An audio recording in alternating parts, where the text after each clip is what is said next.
Difícil e longo é o trabalho de domesticar no homem o animal, e o cristianismo encontra-se ainda no começo. Foi como consequência de todos esses fatos que o cristianismo assumiu uma atitude sexófoba.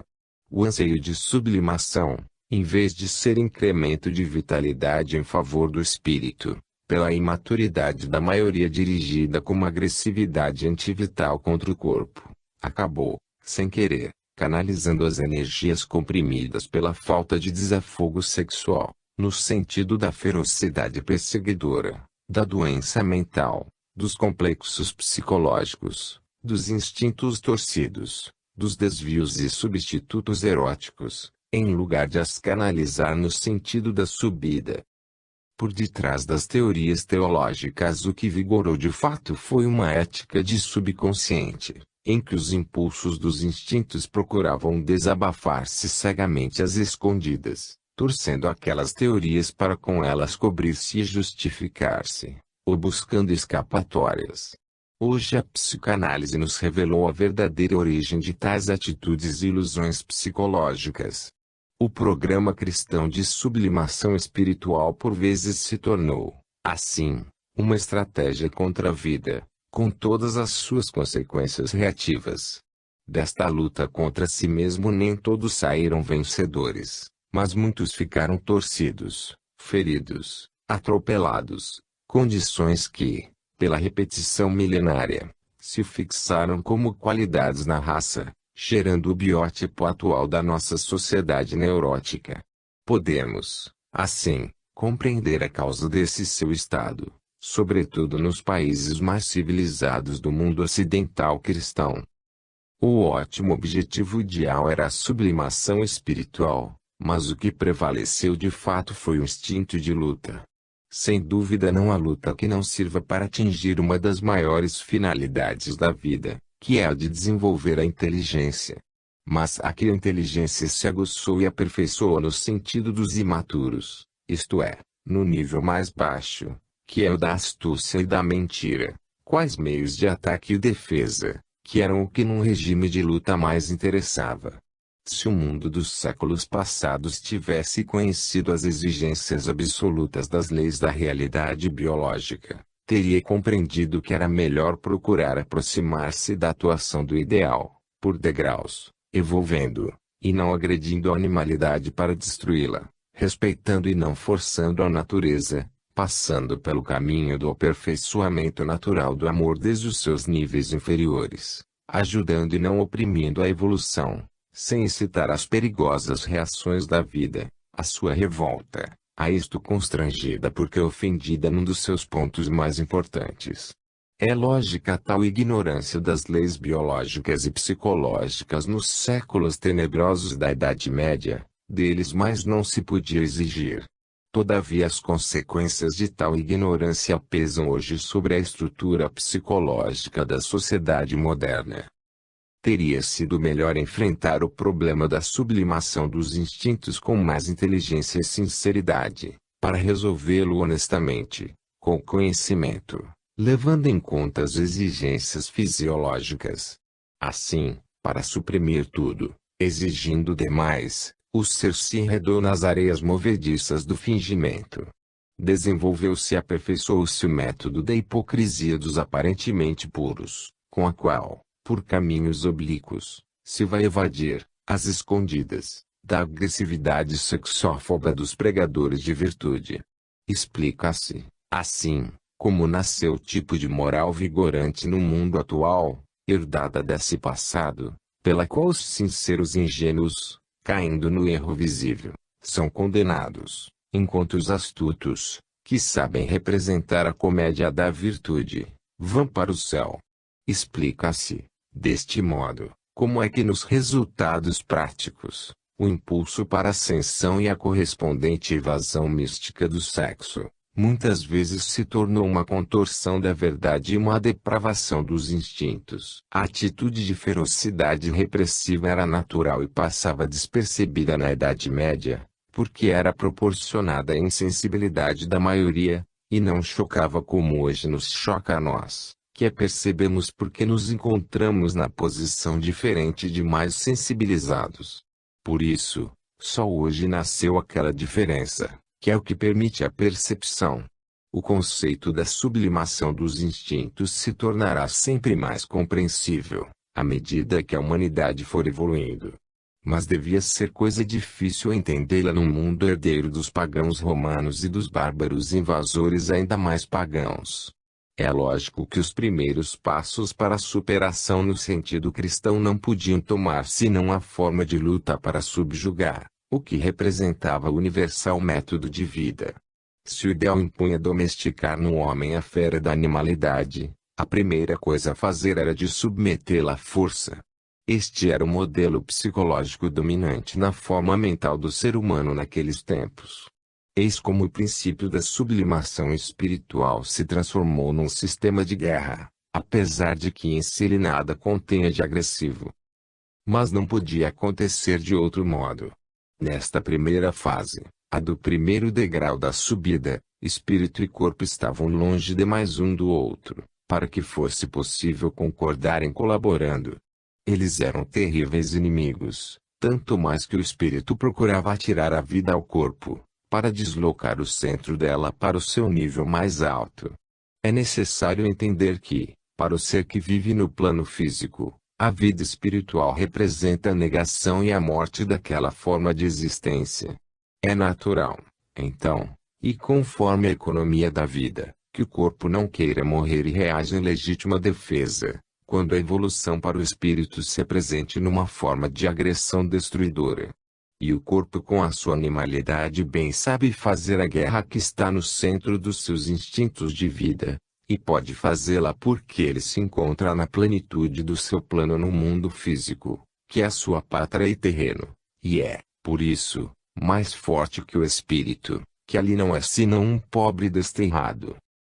Estas são as duas dificuldades que os primeiros 2 milênios de cristianismo tiveram de superar. Hoje que este primeiro degrau foi galgado, vislumbra-se a possibilidade de um trabalho espiritual mais requintado, todo pacífico, sem guerra e suas consequências reativas, um trabalho não mais com inimizade, mas em colaboração entre os dois termos opostos. Então, o corpo domesticado por um cérebro mais inteligente se torna obediente instrumento do espírito, para ajudá-lo numa obra de progresso que conduz à vantagem comum. Já falamos no outro lugar que a ética é relativa e em evolução. É lógico, então, que a nossa ética seja diferente da ética da Idade Média, porque o plano evolutivo em que o homem vive hoje não é o do passado. Como somos diferentes, a psicologia medieval hoje nos aparece feroz, e compreendemos que ela é contraproducente, o que naquele tempo não se concebia que o fosse, porque ela parecia bem natural para os que possuíam aquela forma mental. Ninguém se escandaliza e ofende do que corresponde à sua natureza, mas somente isso sucede quando nos encontramos numa posição diferente. Pela mesma razão, a ideia de um inferno eterno, que noutros tempos era necessária porque o ser irracional não obedecia senão pelo receio do seu próprio dano, hoje convence cada vez menos e por isso se torna tanto mais contraproducente, quanto mais o homem aprende a raciocinar. Não é com a severidade das punições, quer civis, quer religiosas, que se pode eliminar o mal e civilizar o mundo. Temos visto quais os resultados que produziu o sistema do terror, civil e religioso. Na Idade Média, a humanidade evoluiu não graças a ele, mas apesar dele. A imposição gera reação defensiva, não educa, gera por defesa a mentira, não a sinceridade e a verdade, produz a revolta, não a colaboração. A obediência obtida com a força, e a traidora do escravo que odeia o patrão, e espera qualquer oportunidade para se rebelar. Aquele método foi, porém, útil no seu tempo porque, com a punição, começou a estabelecer-se uma conexão de ideias entre o ilícito e o dano. Pelo fato de que todas as vezes que ocorria a desobediência aparecia o sofrimento, as duas ideias começaram a ligar-se no subconsciente.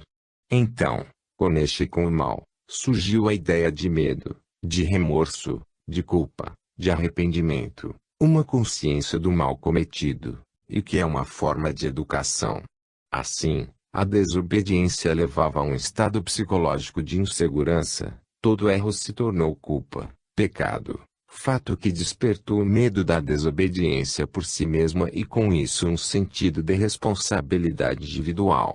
Foi por esse caminho que o ser foi acabando com o hábito dos velhos instintos da fera, para substituí-los por novos instintos, menos atrasados. Já no outro lugar explicamos que a longa repetição gera automatismo e, com isso, assimilação no subconsciente de novas qualidades, que constituem depois os novos instintos. É assim que, armazenando experiências, com a vida o ser vai evoluindo. Estamos observando o verso e o reverso do problema, para conhecê-lo de todos os lados. Foi assim que o mundo medieval se enredou no culto terrorista do diabo, mais que no culto vivificante do amor de Deus. Muitas energias se canalizaram para a negatividade destruidora, num caminho às avessas, para o as, em vez de se dirigirem para a positividade construtora, que representa o caminho direto para o S movimento oposto, não evolutivo, mas involutivo, tortura, não sublimação do espírito, triunfo de Satanás e não de Deus. Religião opressiva, de sofrimento, não alegre, de satisfação. E, quando o homem queria alívio, bem sabia onde encontrá-lo, fora e contra a religião, nos gozos materiais da animalidade. Nasceu assim no seio do cristianismo um outro mundo completamente anticristão, nos antípodas do pregado por Cristo. Contra o Deus da bondade, do perdão, do amor, prevaleceu o Deus da vingança, da punição, do terror, a religião da Inquisição, das fogueiras, dos feiticeiros, das bruxarias, do inferno com seus diabos. A sublimação mística se tornou uma forma de perseguição sádica do corpo, com todos os seus castigos infligidos à carne, penitência, flagelação, cilícios. Dessa repressão sexófoba nasceram os erotismos torcidos, a sua degeneração no sadismo e masoquismo, ou a explosão dos instintos comprimidos e corrompidos, em forma de psicoses individuais e coletivas. Isto por se ter a força exigido demais de indivíduos imaturos, por não se ter compreendido que a sublimação do espírito não se pode atingir com uma agressividade destruidora da vida, mas educando-a e ajudando-a a levantar-se. Nasceu assim um cristianismo às avessas, que não vai ao encontro da vida, vitalizando, mas de encontro a ela, destruindo. Prevaleceram, assim, disfarçadas como forças do bem, as do mal. Não se pode destruir o amor, sem destruir o impulso fundamental da existência, o que é ir contra Deus. Assim, chega-se ao suicídio, não à elevação espiritual. Não há dúvida de que a tarefa fundamental da evolução é de sublimar esses impulsos, mas é erro grande, que se paga caro, o de querer destruí-lo. Por detrás dos bastidores das aparências e das verdades proclamadas pelas teorias religiosas, foi vigorando uma verdade diferente, a da feroz realidade da vida, feita de luta desapredada para o triunfo do mais forte. Quem sofreu mais com a atitude de agressividade antivital, foram os sinceros, os honestos, os obedientes sugestionáveis, prontos a aceitar a verdade que lhes é oferecida. Mas biologicamente eles são os mais fracos, os que a vida, com a sua luta, procura eliminar. Quem de fato no terreno biológico venceu, não foram as meigas ovelhas, mas os lobos ferozes, os rebeldes que não se deixaram submeter, os inteligentes que souberam transformar a forca em astúcia e venceram com o engano. Foram estes os que triunfaram, porque eram os mais providos de qualidades para vencer na luta pela vida. Realizou-se assim no cristianismo a comum seleção biológica, que para ele representa entretanto, uma seleção evolutiva, às avessas, a falência dos seus ideais. Assim, o biótipo inferior do as venceu contra o superior do esse, o qual apareceu só em casos excepcionais, nos santos, fora da realidade comum. A substância da vida ficou sendo a luta feroz. Maquiavel, prevalecendo os que não acreditavam de forma alguma na sublimação espiritual, mas que utilizaram a religião para sua vantagem material, estabelecendo uma escola de hipocrisia, até hoje ainda vigente. Estamos observando a atitude do cristianismo medieval, porque nela se encontram as raízes de que deriva, e que nos explicam o estado atual da sociedade moderna da civilização ocidental de origem cristã. Podemos assim compreender como nasceu a forma mental e respectiva ética hoje dominante, as que vigoram na substância e não na aparência, nos fatos e não nas teorias, que sustentam outra verdade. Temos falado de hipocrisia. Se a sabedoria das leis da vida permitiu que ela aparecesse e se fixasse na realidade biológica dos fatos, é que a hipocrisia cumpre uma função que justifica a sua presença. Por que razão, então, ela surgiu, se desenvolveu e existe em nosso mundo? Não há dúvida de que a evolução humana progride para a sublimação espiritual, que o cristianismo sustenta. Mas ela é um cume, para atingir o qual é necessário desenvolver paulatinamente a inteligência, por graus, um após outro. Ora, o cristianismo, apontando desde o início o ideal supremo, se colocou em absoluto contraste com a realidade da vida que existe e quer continuar existindo no seu terreno de nível inferior, bem afastado daquele cume. Daí o choque entre as duas exigências opostas dentro da vida, a do ideal e a dos fatos, e a necessidade de conciliá-los de qualquer maneira, resolvendo-se o conflito na prática para que seja possível viver. O problema é este: a realidade biológica baseia-se na luta para a seleção do mais forte. Ora, como prover a necessidade de lutar, quando o cristianismo corta as garras à fé e lhe tira todas as armas de defesa? Então, que pode fazer o cristão, que assim se encontra desprovido dos meios que lhe são indispensáveis para sobreviver num mundo que se baseia na luta?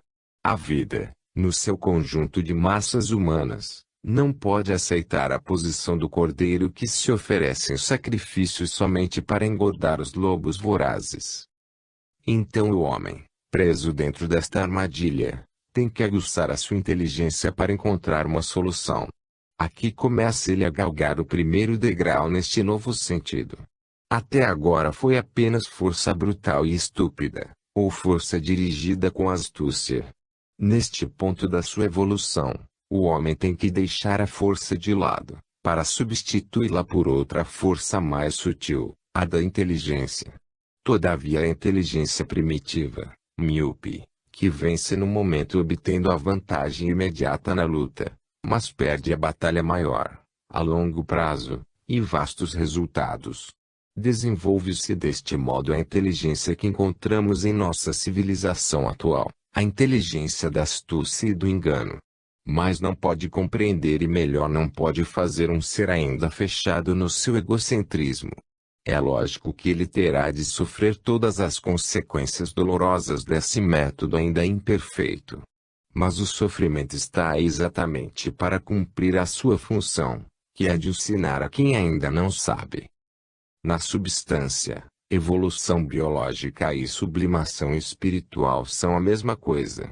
Esses são os primeiros passos no caminho da subida. Trata-se de transformar o mundo da matéria no do espírito, com todas as suas qualidades. Quer dizer, transformar a ignorância em conhecimento, desenvolvendo a inteligência, atingindo a compreensão de tudo o que pertence à vida, a sabedoria para se orientar com consciência de si próprio a fim de evitar o erro e o mal, que trazem sofrimento, e praticar a verdade e o bem, que trazem felicidade. O ponto de partida da sublimação espiritual é a fera. O ponto de chegada é o anjo. O caminho é um só, é o mesmo. Emprestem-se-lhe as palavras da ciência, ou as das religiões. É o caminho que vai subindo das para o esse, o que corresponde ao impulso fundamental do existir do universo e ninguém o pode parar. Hoje estamos ainda nos degraus mais baixos desse caminho. O espírito está ainda envolvido nas trevas da ignorância, preso na cadeia da matéria, de erro e do sofrimento, constrangido a viver dentro de um corpo que não pode sobreviver a não ser à custa de uma luta feroz.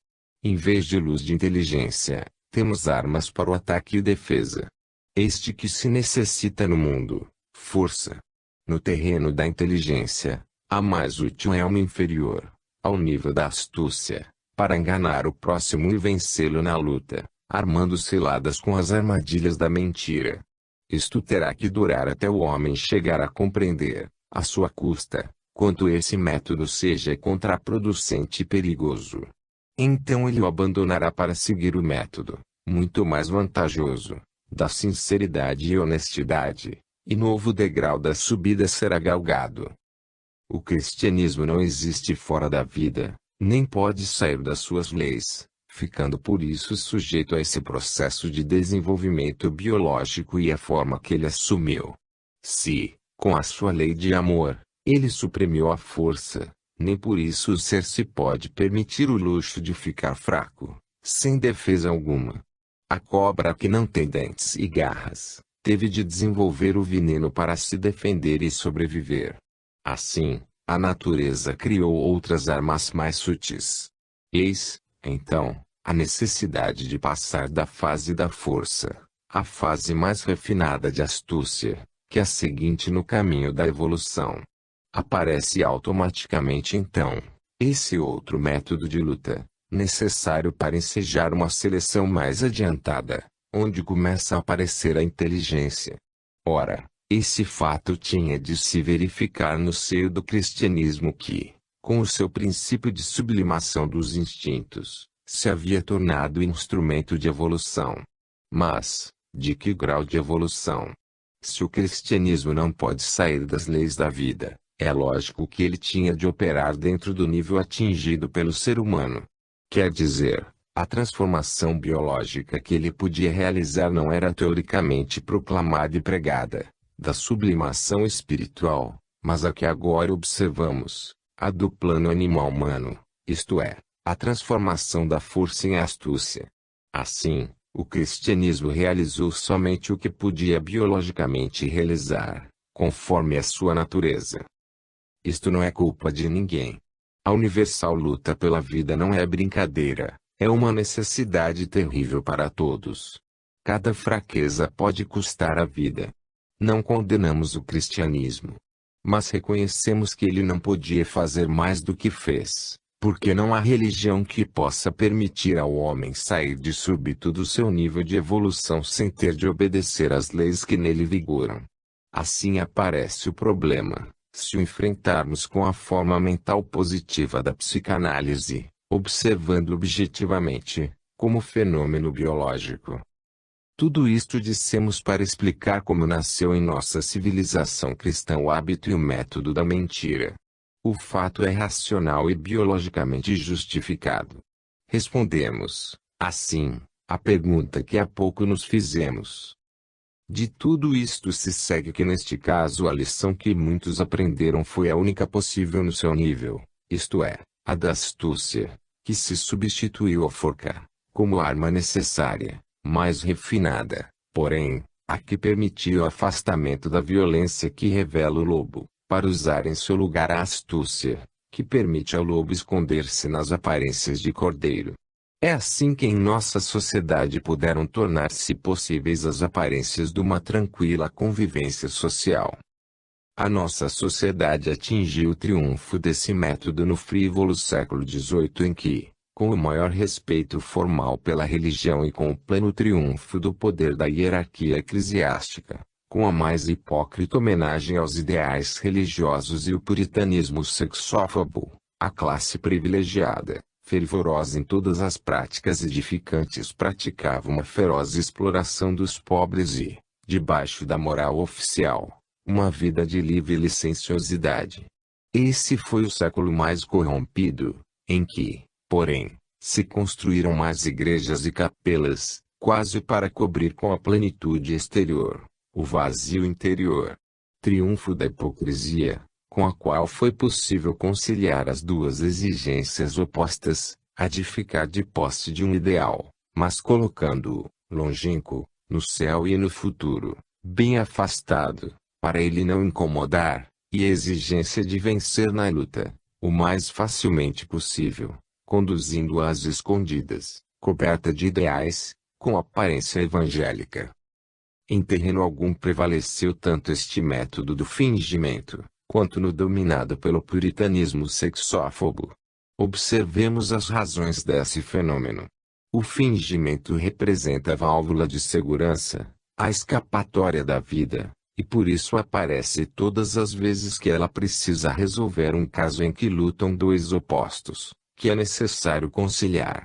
Neste caso temos de um lado o princípio da agressividade sexófoba que o cristianismo da Idade Média estabeleceu em nossa civilização ocidental. Prevaleceu, assim, o conceito da satanização do amor, que se tornou condenável como culpa, pecado. Da luz da sublimação espiritual não chegou à Terra senão essa sombra de negatividade a respeito do maior impulso da vida. Assim, o estímulo para a evolução se emborcou, torcido, em sentido antivital.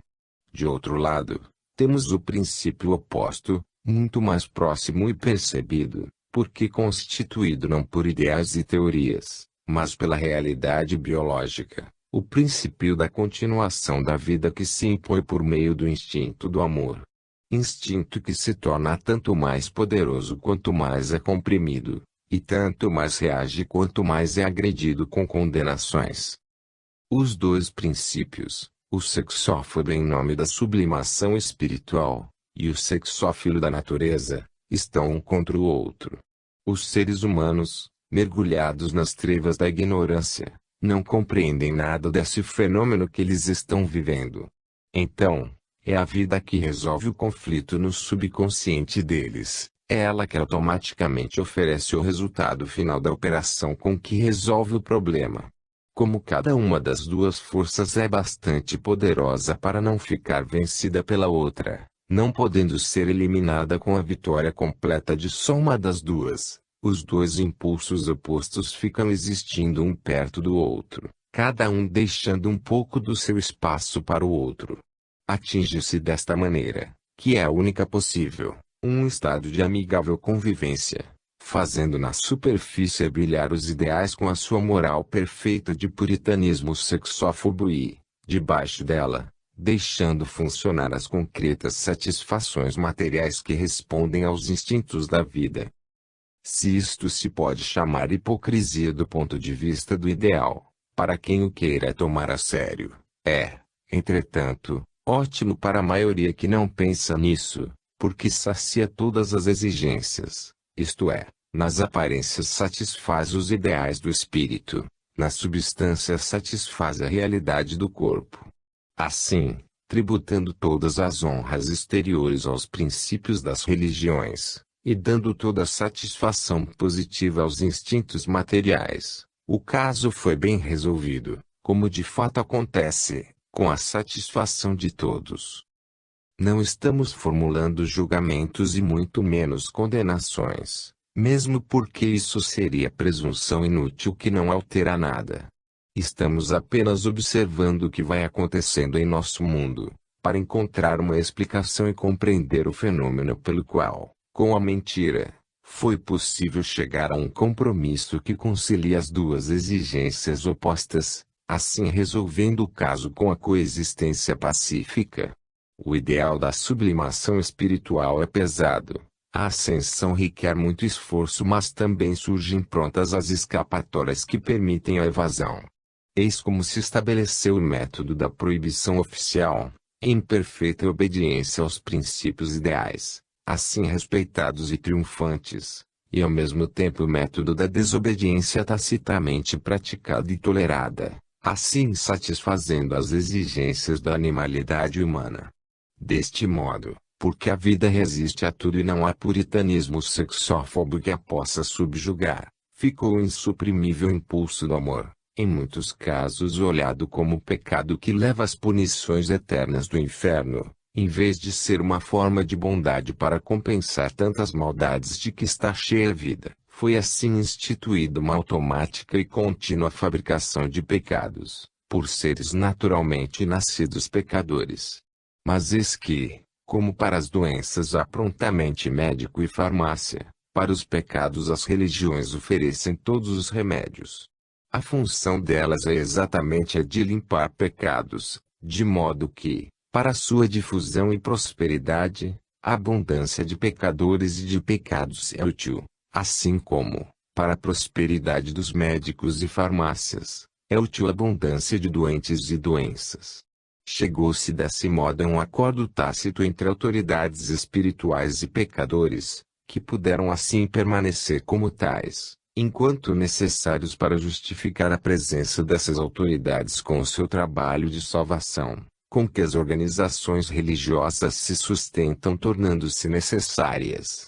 Felizmente atingiu-se a solução do conflito com satisfação de todos, porque no mundo deve haver lugar para todos em paz, e o compromisso subentendido convinha a todos. Por fim, tudo acaba sendo lógico e equilibrado. Dados dois impulsos opostos em ação, cada um exigindo a sua satisfação, essa é a solução perfeita. Como é lógico, venceu o mais forte, isto é, a lei vigorante no nível biológico em que está situado o ser humano, venceu a realidade da vida qual é neste plano, e ela continuou funcionando, enquanto sobre as torres desfraldava-se ao vento a bandeira do ideal, para testemunhar, satisfazendo o orgulho, a nobreza substituindo a animalidade, bem escondida, do ser humano. Assim, a honra foi salva, como também a satisfação dos pecadores, ao mesmo tempo que as religiões com a sua posição terrena. Ficou a pregação dos ideais para embelezar o mundo, ficou a obra salvadora da redenção dos pecadores, sempre em grandes números, quais fregueses indispensáveis e razão de ser do poder social, econômico e político das organizações religiosas. Dessa forma os pecadores ficaram satisfeitos com os seus pecados, como os condenadores com as suas condenações. Assim a secreta satisfação dos instintos satisfez o corpo, como a pública condenação da culpa satisfez o espírito. É como a vida, sempre utilitária, consegue atingir o acordo entre opostos, por meio de um ajuste no qual cada um dos dois cede de um lado para ganhar do outro, deixando o que para ele é menos importante e ficando com o que lhe interessa mais. E cada um pôde ficar com a sua parte, os pecadores com os seus pecados, o que mais lhe interessa, e os pastores com as suas posições, que para eles são a coisa mais importante, posições bem assentes sobre um vasto rebanho de pecadores, sempre pecadores, nunca acabar, porque logo que isso acontecesse desapareceria o trabalho que justifica a posição. É necessário um rebanho de seguidores continuamente rebeldes para converter, mas que nunca se convertem. É preciso um estado de pecado universal e permanente, que deixe o problema não resolvido, à espera de solução. E com isto concorda perfeitamente a maioria, que nada mais almeja, ficar pecadora. Deste modo, cada um realizando seus objetivos, concórdia maior não se poderia atingir. Eis como tal posição se estabeleceu nos séculos e porque a encontramos em nosso mundo não se pode negar que, no seu gênero, esta não seja uma obra-prima de arte, que a sabedoria da vida realizou, conseguindo, nesta fase de transição no caminho evolutivo, conciliar temporariamente dois impulsos opostos sem destruir nenhum, nem outro, porque ambos necessários. Ambos têm de existir, porque cada um deve cumprir a sua função, de um lado a geração livre e abundante, como quer a natureza, e de outro, a ascensão espiritual, como quer evolução. É necessário imparcialmente reconhecer o direito de a vida atingir, com todos os meios, custe o que custar, a sua finalidade, que é a geração da quantidade, que lhe é necessária para dela depois, com a seleção, tirar a qualidade, que faz a evolução. Não está contra as leis da vida que, para a maioria ainda imatura, os esforços que a sublimação espiritual requer representem um empecilho, um peso do qual se deve libertar. Não se pode exigir que um evoluído obedeça às leis superiores, que estão fora da sua forma mental, porque situadas acima do seu nível de evolução. Tudo isto não escandaliza a vida que contém em cada nível de evolução uma respectiva ética diferente, proporcionada a ele. Podemos escandalizar-nos se escolhermos como ponto de referência o ideal, porque então nos apercebemos da posição atrasada da nossa ética humana em relação superior.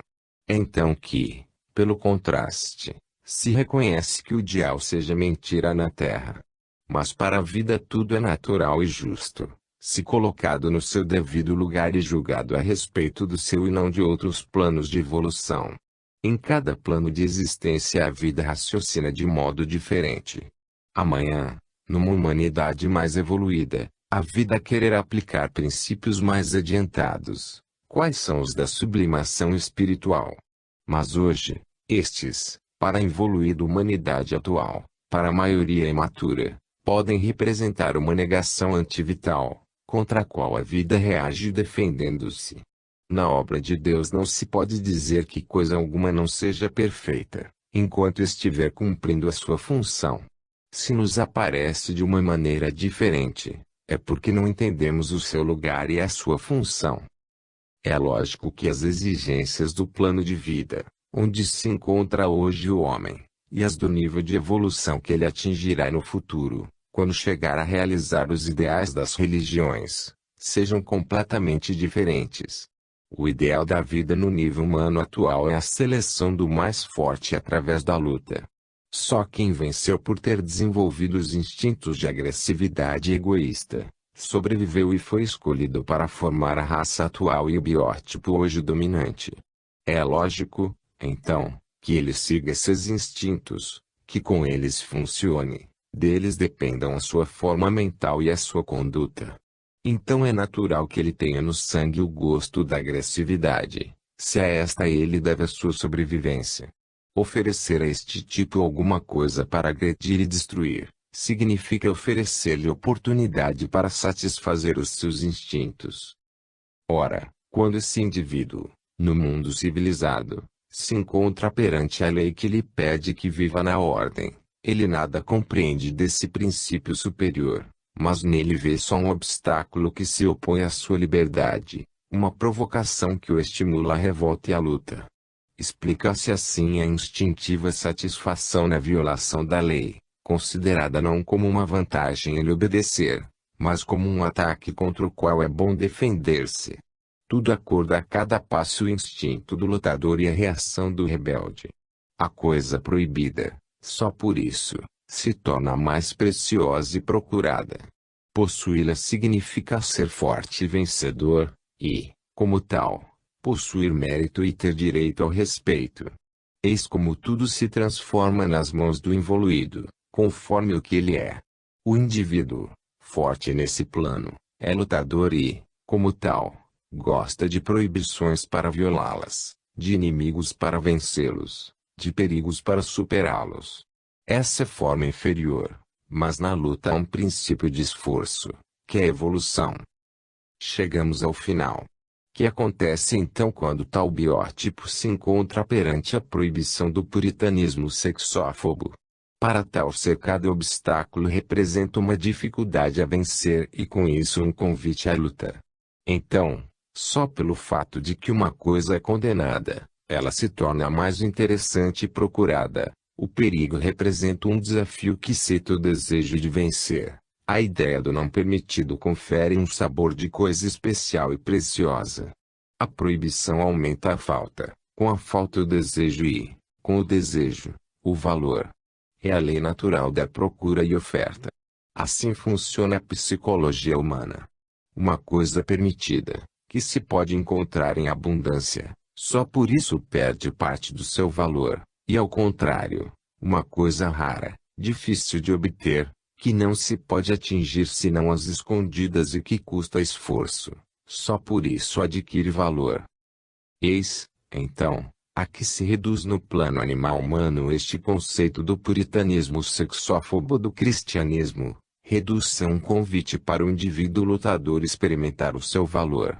O objetivo atingido foi completamente diferente do previsto. Acima dos princípios ideais das religiões, Os que venceram foram os inferiores da realidade biológica atualmente vigorante. Ora, isto contradiz absolutamente com as finalidades da sublimação espiritual do cristianismo, o que quer dizer a sua falência nesse terreno, porque na vida real o homem chegou a um ponto contrário ao qual ele deveria chegar. As leis que venceram foram as biológicas, vigorantes no atual nível de evolução, as do presente, e não as leis do mundo espiritual, vigorantes num mais alto nível de evolução, as do futuro. Estas ficaram longínquas, nos céus, à espera de descer um dia à terra, para aqui serem concretizadas.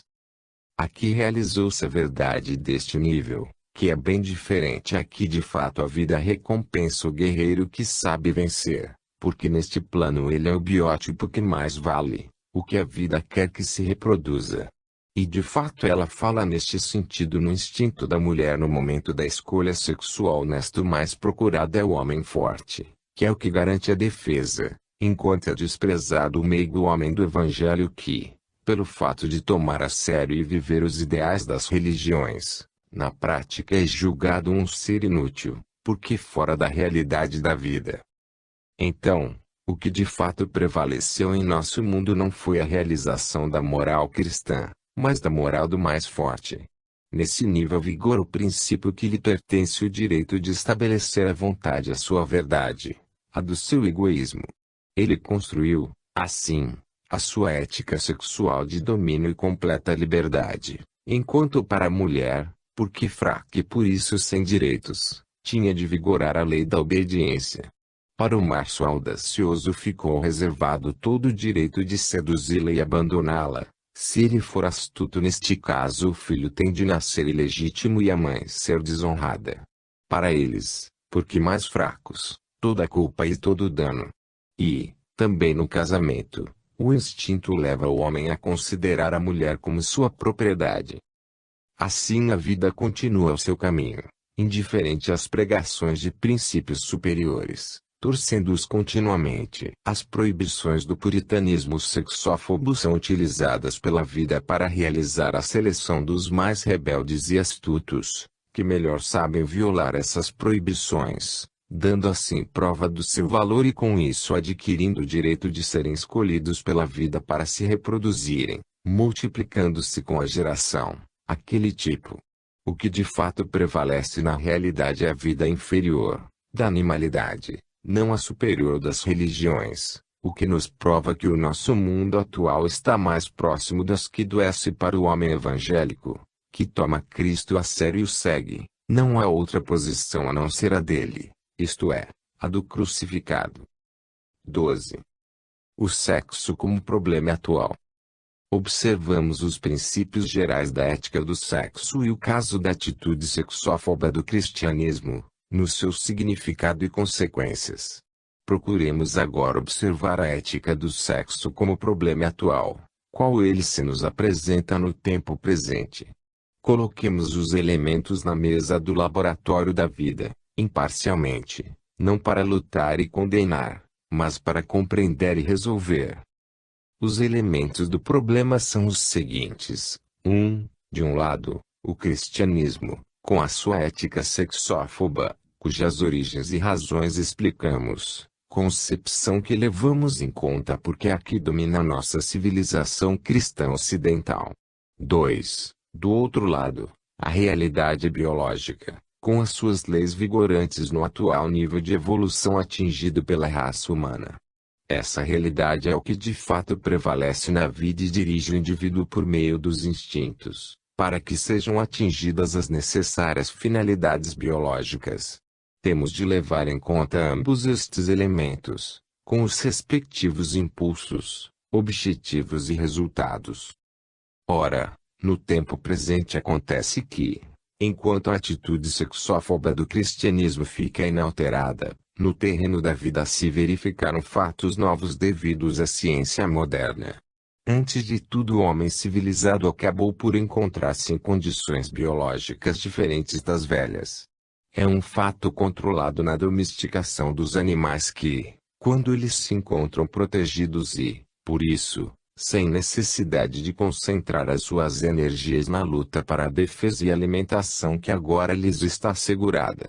Então, como já mencionamos, essas energias se canalizam na direção do sentido erótico. Diminuem a ferocidade e a agressividade, enquanto aumenta o impulso do sexo. Assim, porque a natureza quer utilizar cada bem-estar supérfluo, logo este apareça, não para o gozo do indivíduo mas a multiplicação da raça, o que lhe interessa muito mais. Assim a vida abaixa o nível de existência em favor do número. O homem civilizado encontra-se nessas condições. Pela segurança atingida no que diz respeito à defesa e alimentação, diminuíram nele os instintos de ferocidade e agressividade e, como já vimos, pela complementaridade dos dois caminhos, ou agressividade ou sexo, as energias se dirigiram no sentido do sexo, que levou vantagem sobre os outros impulsos. Com isso a natureza quer utilizar o melhoramento atingido no nível de existência, em favor da multiplicação da vida. Mas outro fator importante concorre em favor do aumento do número.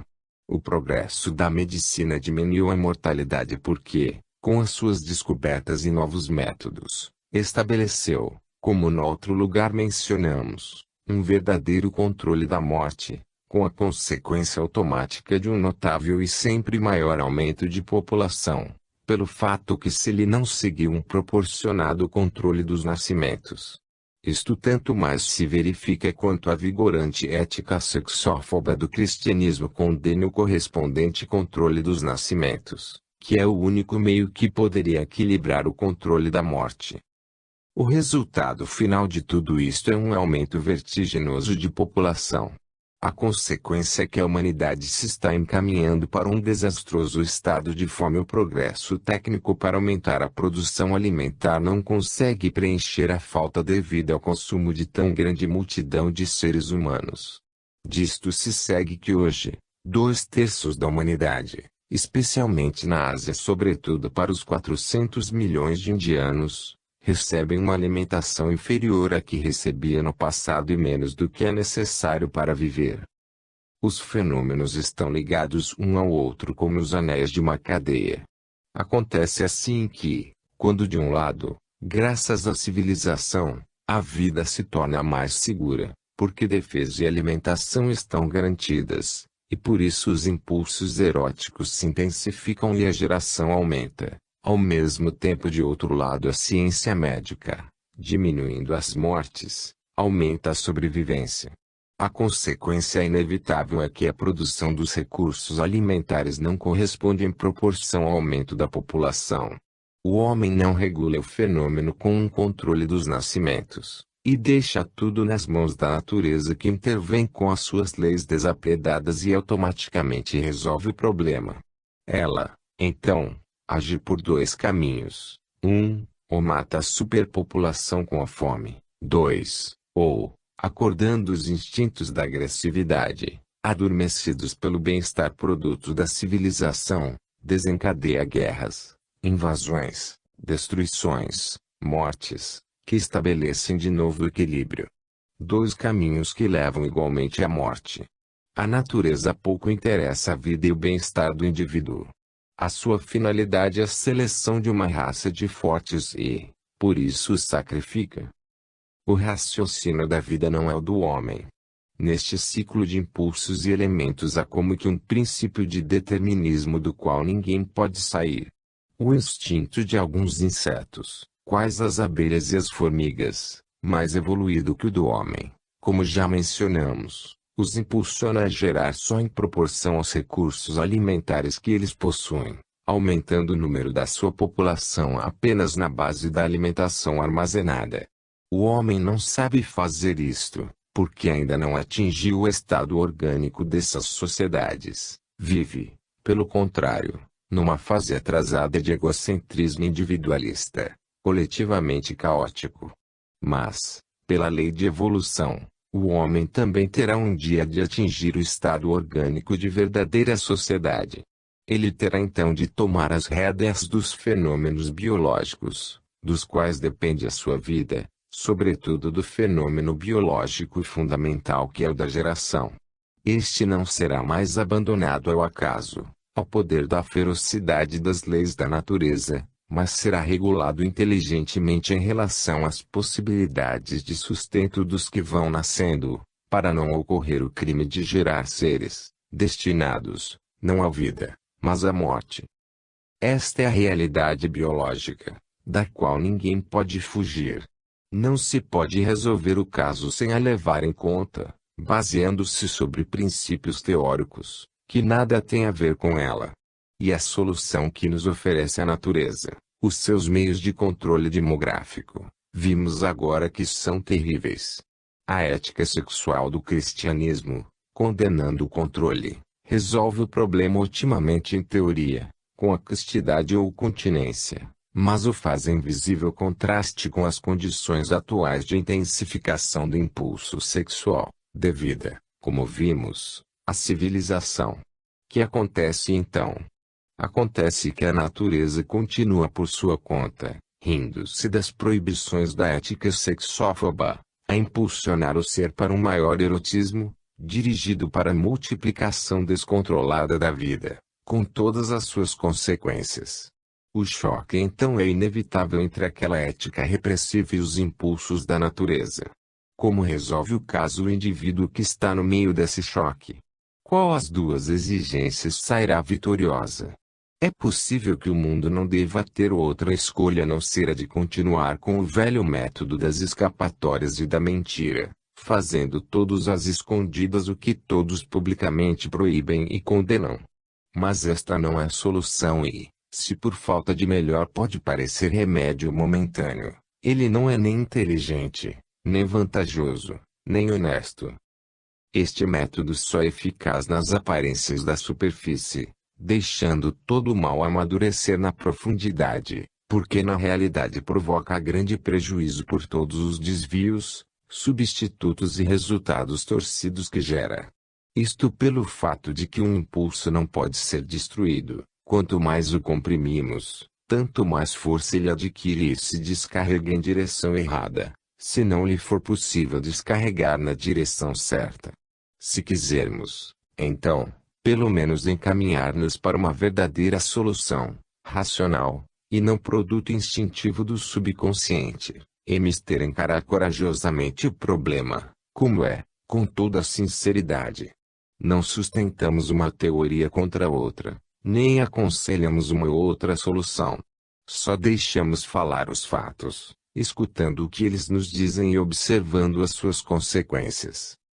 Perguntamos: o uso do sexo tem significado e valor apenas como função reprodutiva, como máquina de multiplicação de seres, ou tem também outro significado e valor, como função neuropsíquica, que ele cumpre em benefício do indivíduo? Se ignoramos ou perseguimos esta segunda função de sexo, como não cair nas consequências desastrosas da neurose patológica, fazendo surgir por toda a parte complexos psicológicos, como de fato se encontram em nosso mundo, praticamente como produto dos erros da civilização, quais a psicanálise de Freud nos revelou. Eis o perigo da ética sexófoba. E perguntamos ainda, qual é o significado e valor biológico dessa ética?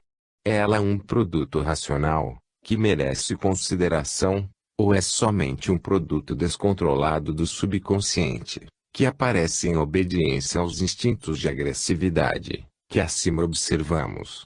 Então, como pode considerar-se um dever moral, a sustentação de uma ética substancialmente baseada no princípio da agressão?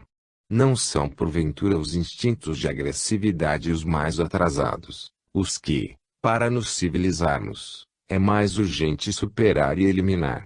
Então, sustentar a ética sexófoba do cristianismo, desviada não por culpa dele, mas dos homens que não entenderam, pode significar sustentar não o progresso que a religião quer, mas uma involução em métodos inferiores, que são os da ferocidade agressiva. Sustentar tal ética pode significar ir de encontro ao objetivo maior do cristianismo, ou seja a paz e o amor fraternal, e não a luta que a sexofobia gera acordando os instintos de agressividade. Eis que essa atitude sexófoba, produto patológico dos homens da tenebrosa Idade Média, e não do cristianismo originário, o levou a um torcido sentido de sublimação que representa o seu emborcamento. Neste caso, não foi o espírito cristão que venceu, mas o instinto do homem. Prevaleceu assim a ética de agressividade do involuído, em retrocesso e biologicamente contraproducente, porque negativa em relação ao objetivo fundamental da vida como das religiões, que é o do progresso evolutivo. O fenômeno da riqueza e geração, quando não é dirigido pelo homem, mas deixado nas mãos da natureza, é um fenômeno de produção e consumo, de desenvolvimento automático. Para sair da necessidade, o homem, com o seu esforço, gera abundância. Instalado no bem-estar, ele procura satisfação na mulher. Segue-se a geração dos filhos. Mas, quanto maior é essa geração, tanto mais desaparece a abundância, porque aumentam os consumidores. O número abaixa o padrão de vida e destrói o bem-estar. A mulher cumpriu a sua função e o homem regressa à necessidade, para cumprir a sua função que é de criar novamente, com o seu esforço, a abundância, e assim por diante, cumprindo sem rodízio as duas funções complementares. A necessidade acorda o dinamismo masculino. Então as energias do homem dirigem-se no sentido da agressividade conquistadora, com a guerra, ou com o esforço produtivo do trabalho. Chega-se, assim, à abundância. O princípio masculino já funcionou bastante, atingiu seu objetivo, o impulso esgotou-se e a sua atividade tem que descansar para recuperar energias. O homem, então, descansa no bem-estar, entregando-se às satisfações do sexo. Atraído pela riqueza, de que ele necessita para se sustentar e cumprir a sua missão de gerar, entra em função o oposto princípio feminino. Como, perante a necessidade despertou um dinamismo masculino, conquistador de recursos, agora, perante a abundância, desperta o dinamismo feminino, gerador de filhos. Enquanto o homem descansa e se recupera no bem-estar, a mulher trabalha e se esgota na geração. Chega-se assim à multiplicação do número dos seres, o que destrói a abundância, e com isso despertando, na necessidade, novamente o dinamismo masculino que, agora que descansou bastante no gozo recebeu a sua recompensa, pode começar novamente o seu trabalho. Assim, esse trabalho é contínuo nos dois sentidos e o seu fruto vai-se sempre transformando em aumento demográfico. O ciclo pequeno dos dois elementos homem e mulher, no grupo familiar torna-se o ciclo maior dos povos famintos e agressivos, e dos ricos civilizados e pacíficos, os primeiros cumprindo a sua função masculina de atividade conquistadora, e os segundos a sua função feminina de passividade conquistada e fecundada pelos invasores, a eles fornecendo a abundância dos ricos, necessária para uma nova multiplicação de seres. A realidade biológica que sustenta a história e os seus movimentos, esse dualismo ou princípio de complementaridade entre os dois termos opostos em equilíbrio, o masculino e o feminino. Assim se desenvolve o ciclo das civilizações. No seu início o que domina é a necessidade e o esforço, período masculino. No fim, domina a abundância e o descanso, período feminino. Acaba, então, de funcionar o primeiro princípio e prevalece o segundo. Quando repousa o homem guerreiro e trabalhador, movimenta-se a mulher geradora. Elementos complementares, mas rivais, porque cada um produz só no sentido que lhe cabe, e não produz, mas destrói, no terreno do outro. E de fato, o trabalho da mulher multiplicando os seres destrói a abundância que é fruto do trabalho do homem, como o homem com a sua agressividade bélica e seu esforço de lutador, destrói as vidas, que são fruto do trabalho da mulher.